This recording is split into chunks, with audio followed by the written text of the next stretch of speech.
আমার প্রিয় মায়েরা বোনেরা, আপনাদের জন্য একটা হাদিস বলে শেষ করব। বিশ্বনবী বলেন, আমার মায়েরা খেয়াল করে শুনুন, বিশ্বনবী আপনাদের উদ্দেশ্য করে বলেন, আল মারআতু ইযা সাল্লাত খামসাহা ওয়া সামাত শাহরাহা হাফিজাত ফুরুজাহা আতাআত বা'লাহা ফালতাদখুল মিন আইয়ি আবওয়াবিল জান্নাতি শাআত। বিশ্বনবী বলেন, ও রমণীরা, ও নারীরা, যে সমস্ত নারী এই 4টা কাজ করবে, এই 4টা কাজের গ্যারান্টি দিবে, তাদেরকে জান্নাতের 8টা দরজার গ্যারান্টি দেয়া হবে। কি 4টা কাজ? 1 নম্বর, আল মারআতু ইযা সাল্লাত খামসাহা, যে নারী 5 ওয়াক্ত নামাজ পড়ে। কি করে? জেলা স্টেডিয়ামে অবস্থানরত আমার নারীরা বোনেরা, বিশ্বনবী আপনাদেরকে 4টা কাজের কথা বলেছেন, খুব বেশি না। 4টা করলে 8 জান্নাতের দরজা সব খোলা। কোনটা দিয়ে যাবেন? যেটা দিয়ে মনে চায়। 1 নম্বর 5 ওয়াক্ত নামাজ। আমার বোনেরা জোহরের নামাজ পড়তে পড়তে এটা আসরে নিয়ে যায়, আসর পড়তে পড়তে এটা মাগরিবে নিয়ে যায়। এরকম আসরা নাই, লালমনিরহাটে হয়তো নাই। আমার বোনেরা এটা করবেন না। ইন্নাস সালাতা কানাত আলাল মুমিনিনা কিতাবাম মাওকুতা, সময় মতো পড়বেন। সামাত শাহরা, রমাদানের রোজাগুলো রাখবেন। হাফিজাত ফুরুজাহা, যে নারী তার চরিত্রকে হেফাজত করে, তার প্রাইভেট হেফাজত করে, তার লজ্জাস্থান হেফাজত করে। ও মায়েরা, আপনার এই গর্ভ যে কত দামি আপনি জানেন না। আপনার এই গর্ভ থেকে জন্মাবে আগামীর সালাহুদ্দিন আল আইয়ুবী। আপনার গর্ভ থেকেই জন্মাবে ইমাম আল মাহদি আল মুনতাজার। আপনার পেট থেকে জন্মাবে আবু সাইদের মতো বীর সৈনিক। আপনার পেট থেকে জন্মাবে মুগ্ধের মতো বীর মুজাহিদ। আপনি জানেন না কে আসবে আপনার পেট থেকে। সময়টাকে কাজে লাগান, ইসলামকে বোঝেন, মানেন, আমাদের ইসলামিক লেকচারগুলো শোনেন। আমরা যে বার্তাগুলো, ইনস্ট্রাকশনগুলো, দিক নির্দেশনাগুলো আপনাদের খেদমতে রাখি, এগুলো মেনে চলুন। আপনিই পারেন আপনার ঘরটাকে জান্নাতের টুকরা বানাতে। একটা family, it's a very big institution and you are the MD, the managing director of this institution. চিল্লায় বলেন ঠিক কিনা? চাইলেই পারেন ঘরটারে জান্নাতের টুকরা বানাতে। 5 ওয়াক্ত সালাত, রমাদানের রোজা, নিজের চরিত্রের হেফাজত, ও আতাআত বা'লাহা, স্বামীর আনুগত্য। এটাতে অনেকে ভুল করে থাকে। হায় রে আমার বোনেরা, স্বামীর আনুগত্যকে এটা নিজের অপমান মনে করবেন না। আপনার স্বামী আপনার সবচেয়ে বড় গার্ডিয়ান, তিনি আপনার সবচেয়ে ভালো চায়। নারী কখনো গার্ডিয়ানশিপের বাইরে থাকতে পারে না। হয় আপনি বাবার গার্ডিয়ানশিপের ভেতরে, বাপ না থাকলে ভাই আপনার গার্ডিয়ান, ভাই না থাকলে চাচা গার্ডিয়ান, বিয়ের পরে আপনার স্বামী আপনার গার্ডিয়ান। শরিয়া সম্মত স্বামীর আদেশগুলো আপনি মেনে চলবেন, কিন্তু শরিয়া বিরুদ্ধ কোনো আদেশ মানতে আপনি বাধ্য নয়। আওয়াজ করে বলুন সবাই ঠিক কিনা? এই 4টা কাজ যদি কোনো নারী করে, বিশ্বনবী বলেন জান্নাতের 8টা দরজা খোলা। তোমার যেটা দিয়ে মনে চায় সেটা দিয়ে জান্নাতে তুমি এন্ট্রি নিতে পারবা। বিষ্ণু সাল্লাল্লাহু আলাইহি ওয়াসাল্লামের স্ত্রীর নাম ছিল আয়েশা রাদিয়াল্লাহু তাআলা আনহা, আবু বকর রাদিয়াল্লাহু তাআলা আনহুর মেয়ে। আবু বকর রাদিয়াল্লাহু তাআলা আনহুর আরেক মেয়ের নাম হচ্ছে আসমা। কি নাম? দুজনই আবু বকর রাদিয়াল্লাহু তাআলা আনহুর মেয়ে, আসমা আর আয়েশা। নাম দুইটা কেমন লাগে? আসমা নামটা কেমন লাগে? আয়েশা নামটা কেমন লাগে? সবার ভালো লাগে নাই? নাম দুটো আপনাদের ভালো লাগে? লালমনিরহাটে অনাগত যদি কন্যা সন্তান হয়, যদি মনে চায় আসমা রেখে দিতে পারবেন, যদি মনে চায় আয়েশা রেখে দিয়েন। দেশে বিদেশে, এয়ারপোর্টে, রাস্তাঘাটে শুধু বলে হুজুর একটা নাম দেন, আমার ছেলের একটা নাম দেন, মেয়ের একটা নাম দেন। তো আমার মনে আছে যশোরের আবদিনের মাহফিলে আমি 1-2টা নাম দিয়েছিলাম। আজকে লালমনিরহাটের এই প্রোগ্রামে কন্যা সন্তান যদি হয় 2টা নাম দিলাম, আসমা কিংবা আয়েশা। ইনশাআল্লাহ পড়েন। দুজন বোন, এক মায়ের না, বাবা এক, মা দুজন। আয়েশা রাদিয়াল্লাহু তাআলা আনহার মায়ের নাম উম্মে রুমান, আর আসমা রাদিয়াল্লাহু তাআলা আনহার মায়ের নাম কুতাইলা বিনতে আব্দুল উজ্জা। আবু বকর রাদিয়াল্লাহু তাআলা আনহু 4টা বিয়ে করেছিলেন। তো একই ঘটনা ঘটেছে এই ফ্যামিলিতে। আসমা ইসলাম ধর্ম গ্রহণ করে মুসলিমা, কিন্তু তার মা কুতাইলা মুশরিকা। আই রিপিট, বোঝার জন্য আমি আবারও বলি, আসমা রাদিয়াল্লাহু তাআলা আনহা মুসলিমা, আর আসমার মা কুতাইলা। আওয়াজ করে বুঝে থাকলে বলেন, আসমার মা মুশরিকা। তার মানে মেয়ে মুসলিম, মা অমুসলিম। ভেজাল আছে না নাই? কিন্তু কুতাইলা আর ধৈর্য ধারণ করতে পারে না। নার ছেড়া ধন, কলিজার টুকরা ধন, কলিজার টুকরা সন্তান আসমারে দেখতে বড্ড মন চায়। সাইয়েদনা আসমা রাদিয়াল্লাহু তাআলা আনহা মক্কা থেকে হিজরত করে মদিনায় চলে গেলেন হুদাইবিয়ার পর। যখন মক্কা মদিনার ট্রাফিক স্বাভাবিক হলো, মক্কার লোক মদিনায় যায়, মদিনার লোক মক্কায় আসে।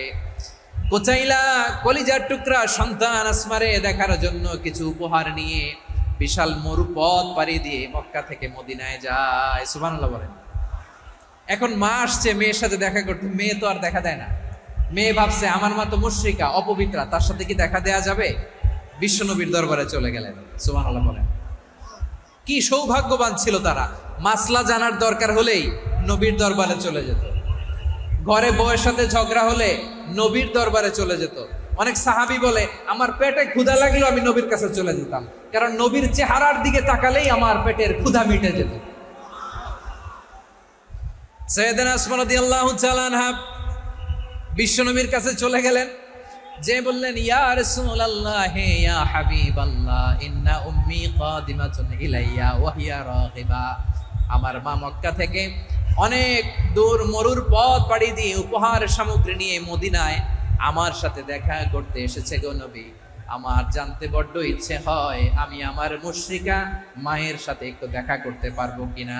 আফা আসিলুহা, আগে যেমনি আমি আমার মায়ের সাথে ভালো আচরণ করতাম, যেমনি আমি আমার মায়ের সাথে সদাচরণ করতাম গো নবী, এখন আমি মুসলিমা মা মুশরিকা, এখনো কি আগের মতো সদাচরণ করতে পারবো নাকি?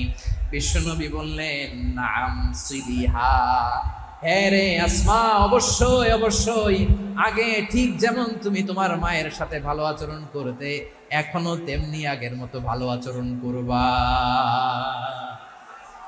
আওয়াজ করে পড়েন সুবহানাল্লাহ। কি ইসলাম আমরা পেয়েছি, কত ব্রড মাইন্ডেড আমাদের ইসলাম, কত ওপেন মাইন্ডেড ইসলাম, কত ওপেন আপ করতে পারে, চিন্তা করতে পারে। বিষ্ণু বললেন হ্যাঁ অবশ্যই, নাম সুলিহা, আগে যেমনি ভালো আচরণ করছো আসমা এখন ওইরকমই করো, পারলে আরো বাড়াই করো। সুবহানাল্লাহ বলেন। তাহলে আমার যে হিন্দু ভাইয়েরা হিন্দু বোনেরা ইমানের বদৌলতে দৌলতে আপনি ধন্য হয়েছেন, আপনার আম্মা আব্বা এখনো মুসলমান হয় নাই, তাদের জন্য দোয়া করেন, তাদের জন্য দোয়া করেন, আল্লাহ যেন তাদেরকেও ইমানের দৌলত দান করে। আমরা সবাই পড়ি আমিন, আরো জোরে পড়েন আমিন। এখন বলেন ইসলাম কি ন্যারো মাইন্ডেড রিলিজিয়ান না ব্রড মাইন্ডেড? লালমনিরহাটের যুবক ভাইরা আওয়াজ করো, ইসলাম কি ন্যারো মাইন্ডেড না ব্রড মাইন্ডেড? কতটা ব্রড মাইন্ডেড দেখেন। বিশ্বনবী সাল্লাল্লাহু আলাইহি সাল্লাম অমুসলিমরা যদি নবীকে উপহার দিত, ওই উপহারও বিশ্বনবী গ্রহণ করতেন। সুবহানাল্লাহ পড়েন। আপনার অমুসলিম বন্ধু যদি উপহার দেয় সেটাও আপনি নিতে পারবেন, যেটা নেওয়া জায়েজ। কিন্তু আপনার বন্ধু যদি আপনার মদের বোতল দেয়, নিতে পারবেন? হ্যাঁ, মদের বোতল দিলে পারবেন না। আপনার বন্ধু যদি আপনার পর্ক দেয়, পর্ক শুকরের গোশত মিশ্রিত কোনো খাবার, ওটা নিতে পারবেন না। হালাল যে কোনো জিনিস নিতে পারবেন। বিশ্বনবী সাল্লাল্লাহু আলাইহি ওয়াসাল্লাম অমুসলিমদের দেয়া হাদিয়া গ্রহণ করতেন। কেমন নবী ছিলেন, আমার নবীরে চিনে নেন, আমার নবীর অ্যাটিটিউড জেনে নেন। বিশ্বনবী সাল্লাল্লাহু আলাইহি ওয়াসাল্লাম যখন কোনো জনপদে যেতেন 3টা অপশন নিয়ে যেতেন। প্রিয় ভাইয়ের আওয়াজ করে বলতে হবে, কোনো জনপদে গেলে আমার নবীর অপশন থাকতো কয়টা? আমার মতো 3 আঙ্গুল উঁচু করে দেখান আর বলুন আমার নবী কোন জনপদে গেলে কয়টা অপশন নিয়ে যেতেন? 1 নাম্বার অপশন আসলিম তাসলাম। নতুন এলাকায় গেলে বলতেন আসলিম তাসলাম, ইসলাম ধর্ম গ্রহণ করো, শান্তিতে থাকবা, আমার ভাই হয়ে যাবে, আমরা ভাই ভাই, ইসলাম মানো, আমরা ভাই ভাই। অপশন নাম্বার কত? 1। যদি বলে না ইসলাম মানবা না, ওকে, অপশন নাম্বার 2, মুসলিম হওয়ার দরকার নাই, লা ইকরাহা ফিদ্দিন, ইসলামে কোনো বাড়াবাড়ি নাই। খ্রিস্টান আছো থাকো, বৌদ্ধ আছো থাকো, ইহুদি থাকতে চাও থাকো, কিন্তু আমরা যেহেতু রিজিওনাল সুপার পাওয়ার, আমাদের আন্ডারে থাকো, ট্যাক্স দিয়া থাকো, এটার বলে জিজিয়া। আলেম যারা আছেন বুঝবেন এটার আরবিতে কি বলে, জিজিয়া। You pay us the tax, we will give you the security. তোমরা ট্যাক্স দিবা, আমরা সিকিউরিটি দিব। ইসলাম, ইসলাম মানব শান্তিতে থাকবা, ভাই ভাই, আমরা ভাই ভাই। অপশন নাম্বার 2, ট্যাক্স দাও, আমরা নিরাপত্তা দিব, মুসলিম হওয়া লাগবে না। এখন 1 নাম্বারও মানে না, 2 নাম্বারও মানে না, মুসলিম হবো না, ভালো, খ্রিস্টান থাকো, ট্যাক্স দাও, আমরা সিকিউরিটি দিব না, এইটাও মানি না। বিষ্ণু বলেন, তাহলে তলোয়ার আমাদের আর তোমাদের মাঝে ফায়সালা করবে। মুসলিমও হবে না, ট্যাক্স দিবা, নিরাপত্তা দিব, আমরা সুপার পাওয়ার, আমাদের আন্ডারে থাকবে, এইটাও না। তাহলে তোমাদেরকে তো আমরা বিশ্বাস করতে পারি না, কখন না কখন বিশ্বাসঘাতকতা করো, কার সাথে মিলে হাত মিলাও, তলোয়ার আমাদের মাঝে ফায়সালা করবে। তখন তিনি জেহাদের সশস্ত্র সংগ্রামের ঘোষণা দিতেন। সুবহানাল্লাহ পড়েন। দেখেন, পশ্চিমারা জেহাদকে এইভাবে চিত্রায়িত করে না। ওরা জেহাদ বলতে বুঝায় তলোয়ার, হাত কাটো, গলা কাটো না। জেহাদ সশস্ত্র সংগ্রাম 3 নম্বরে। অধিকাংশ ক্ষেত্রেই বিশ্বনবীর সুন্দর আচরণ দেখে, আরে আমার নবীর যে নুরানি চেহারা, অনেকে তো কেবল সিরেফ চেহারাটা দেখেই কালিমা পড়ে মুসলমান হয়ে গিয়েছে। যারা মুসলিম হয় নাই তারা তাদের ইসলামেই বলবৎ ছিল, ট্যাক্স দিয়ে ইসলামের আন্ডারে ছিল। যারা এটাও মানে নাই ওইটাও মানে নাই, তাদের বিরুদ্ধে জেহাদ। বিষ্ণু ইসলাম 7ম হিজরিতে যখন খায়বার বিজয়ের পরে ইসলাম রিজিওনাল সুপার পাওয়ার হিসেবে আত্মপ্রকাশ করলো, বিশ্বনবী চিঠি লিখলেন অন্যান্য সুপার পাওয়ারের কাছে। রাষ্ট্রীয় চিঠি লেখে এক রাষ্ট্রপ্রধান আরেক রাষ্ট্রপ্রধানের কাছে, ঠিক কিনা বলেন? জানেন না আপনারা? এই যে 24-এর ছাত্র নাগরিক অভ্যুত্থানে, এই অভ্যুত্থান যখন শুরু হয়, আমি তখন সাউথ আফ্রিকাতে একটা স্ট্যাটাস দিয়েছিলাম, কোটা নয় গোটা দেশ সংস্কার করা লাগবে। শুধু বাংলাদেশ নয়, সারা বিশ্বের বাংলা ভাষাভাষী লোকেরা এই আন্দোলনের সাথে সমর্থন তারা করেছে, এটাকে সাপোর্ট করেছে, তারা সমর্থন দিয়েছে। আমাদের ইউনাইটেড আরব আমিরাতের বাংলাদেশি ভাইয়েরা, তারা সেখানে রাস্তায় নেমে এসেছিল, জানেন? ওইখানে ডেমনস্ট্রেশন করা যায় না, সেখানকার সরকার তাদেরকে যাবজ্জীবন দিয়েছিল। তখন আমাদের এই যে প্রধান উপদেষ্টা ডক্টর মোহাম্মদ ইউনূস সরাসরি G2G বলে, এটারে G2G, government to government, G2G, উনি চিঠি লিখলেন যে তাদেরকে, ইউর হাইনেস, হে সম্মানিত আমির, আপনি আমার এই চিঠির কারণে আমার সম্মানে এই 53 জন বাংলাদেশিকে মাফ করে দেন। এই চিঠির বদৌলতে বেকসুর খালাস পেয়ে গিয়েছিল আমাদের ভাইরা। জানেন না এই ঘটনা আপনারা? তাহলে গভর্নমেন্ট টু গভর্নমেন্ট চিঠি দেওয়া হয়। 7ম হিজরিতে বিষ্ণু ইসলাম সব সুপার পাওয়ারের কাছে চিঠি দিলেন, রোমান সম্রাটের কাছে, পারস্য অধিপতির কাছে, মিশরের অধিপতির কাছে, সবার কাছে চিঠি লিখলেন। চিঠির ভাষা ছিল এরকম, মিন মুহাম্মাদিন রাসূলিল্লাহ ইলা মুকাওকিস আযীমিল কিবত, মুহাম্মদ রাসূলুল্লাহর পক্ষ থেকে মিশরের বাদশার কাছে, আসলিম তাসলাম, ইসলাম মানো শান্তিতে থাকবা, সালামুন আলা মান ইত্তাবাআল হুদা, শান্তি তার জন্য যে হেদায়েতের অনুসরণ করে। সুবহানাল্লাহ পড়েন। তো এই চিঠি অনেকে ভালোভাবে রিসিভ করেছে, অনেকে এই চিঠি পাওয়ার পরে নবীর কাছে আবার ইন রিটার্ন উপহার পাঠিয়েছে। কি পাঠিয়েছে? উপহার। মিশরের বাদশা মুকাওকিস, তিনি বিশ্বনবীকে বিশাল এক উপহারের ডালি পাঠিয়েছেন। মিশরের বাদশা মুকাওকিস ছিলেন ধর্মে খ্রিস্টান। লালমনিরহাটের ভাইয়েরা আওয়াজ করে বলেন, মিশরের বাদশা ধর্মে কি ছিল? খ্রিস্টান। কি উপহার দিয়েছিল আমার নবীকে? শুনতে মনে চায়? আওয়াজ নাই লালমনিরহাটের গলায়, শুনতে মনে চায়? 1000 স্বর্ণ মুদ্রা, 1000 স্বর্ণ মুদ্রা। 2টা খ্রিস্টান দাসী, একজনের নাম মারিয়া বিনতে শামউন আল কিবতিয়া, আরেকজনের নাম সিরিন বিনতে শামউন আল কিবতিয়া। একজন খ্রিস্টান দাস 20 থান কাপড় জামা বানানোর জন্য, আমরা নবী যেন সেলাই করে জামা বানাতে পারে, এজন্য 20 থান কাপড়, 20 থান ফাইন গার্মেন্ট। সুবহানাল্লাহ পড়বেন না? এরপরে একটা গাধা, যেটার নাম ছিল উফাইর, আর একটা খচ্চর, এটার নাম ছিল দুলদুল। খচ্চর চিনেন? গাধা আর ঘোড়ার ক্রসিং এ যে প্রাণীটা দুনিয়াতে আসে, ওটার খচ্চর বলে। তো এই যে সুপার পাওয়ার খ্রিস্টান বাদশার কাছে নবী চিঠি লিখলেন, ওই খ্রিস্টান বাদশা আমার নবীকে উপহার দিল। বিশ্বনবী এই উপহারগুলো সানন্দে গ্রহণ করেছে। সুবহানাল্লাহ পড়বেন না? তাহলে অমুসলিম কেউ যদি আপনাকে উপহার দেয়, হালাল উপহার হলে আপনি গ্রহণ করতে পারবেন। অনুরূপভাবে পারস্যের বাদশা, রোম সম্রাট বিশ্বনবীকে উপহার পাঠিয়েছেন। আমার নবী সবগুলো উপহার, গিফট গ্রহণ করেছেন। সুবহানাল্লাহ বলেন। তাহলে প্রিয় লালমনিরহাট, আওয়াজ করে বলুন, ইসলাম কি ন্যারো মাইন্ডেড রিলিজিয়ন না ব্রড মাইন্ডেড? আম্মা জান আয়েশার কাছে মাসালা জানতে চায় মেয়েরা, হে আম্মা জান, অগ্নি উপাসকেরা তাদের ঈদের দিন নওরোজের সময় আমাদেরকে পাখি দেয়, নেওয়া যাবে? উনি বললেন ওরা জবাই করে দিলে নেওয়া যাবে না, কিন্তু ওরা যদি ফলমূল এরকম খাবার দেয় এগুলো নেওয়া যাবে। তার মানে অমুসলিমদের দেয়া উপহার এটা গ্রহণ করা যায়। সুবহানাল্লাহ বলেন।